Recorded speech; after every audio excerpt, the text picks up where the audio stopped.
Arritminova, c'est vraiment des spécialistes des percussions urbaines, donc c'est vraiment eux qui amènent cette particularité-là de pouvoir jouer de la musique avec tous les objets qui nous entourent. On utilise essentiellement les objets qu'il y a dans leur classe, donc dans leur environnement. Par exemple, dans une classe, on va repérer un caisson, ça sera des basses. On va repérer genre un tricycle, là ça sera un son un peu plus sec, donc on va se dire ça sera juste une sorte de caisse claire, quoi. Alors le partenariat avec la Carène, en tout cas par rapport à la classe, date depuis le début de cette année scolaire et finalement depuis l'année dernière, puisque moi mon premier stage en tant qu'enseignante en percussion urbaine a eu lieu l'année scolaire dernière. On a eu la proposition sur les plans de formation pour les enseignants. Avec cette formation-là, j'ai réussi aussi à faire des liens avec ce que je voyais dans la cour de l'école, par exemple, des choses qui me paraissaient anodines et finalement on se rend compte que les enfants, ils utilisent des percussions urbaines tout le temps sans le savoir, quoi.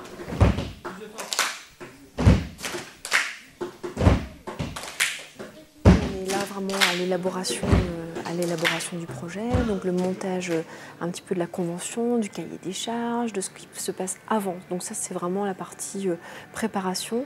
Ensuite, une fois qu'on a vraiment donné des cadres, on va dans les écoles pour pouvoir voir concrètement comment ça peut se passer, quelles sont aussi les autres matières qui peuvent être investies en plus de la musique, etc. Et au fur et à mesure, la Carène, en fait, c'est vraiment une veille artistique, une veille logistique sur l'évolution du projet. Donc on est tout le temps présent, en soutien, sur le projet tout au long de l'année.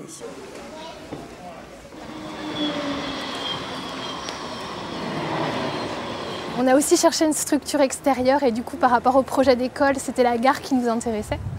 Donc du coup, on a aussi pris contact avec Monsieur Leroux et quand il nous a permis d'avoir la gare, on a décidé que c'était faisable, quoi, du coup. Et puis il y a aussi autre chose en percussion urbaine, même les timides, ils peuvent trouver leur place. Parce qu'on est dans un groupe, parce que justement, du coup, il y a un entraînement, on trouve sa place relativement facilement. C'est bon ?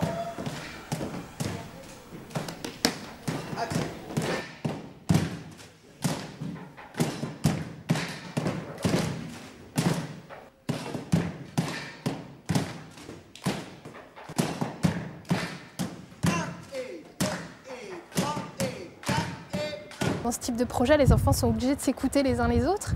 Ils sont obligés aussi de respecter les compétences des uns et des autres parce que la distribution des rôles se fait aussi selon ce que les enfants se sentent capables de faire. On a effectivement des compétences musicales qui sont dans le bulletin officiel des enseignants, mais je crois que c'est encore plus transversalement que ça leur apporte des choses. Au niveau de l'écoute, au niveau de la gestion du groupe, de la gestion du tour des uns et des autres, je pense que la plus-value, elle est surtout là, quoi. Comment on a appris à faire ça? On s'est basé sur un nombre, 1, 2, 3, 4. Et on a mis 1 et 2 et 3 et 4. Et à chaque fois, et chacun avait un ton. Par exemple, Mathéo, c'était... Moi, c'était le 3 et le 1. Il y avait pied, main, sac plastique.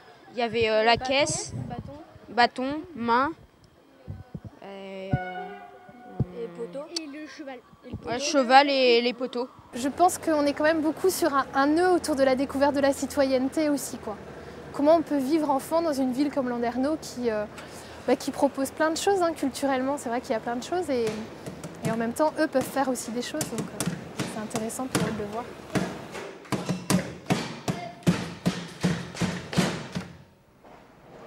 C'est surtout amusant. C'était surtout amusant et intéressant.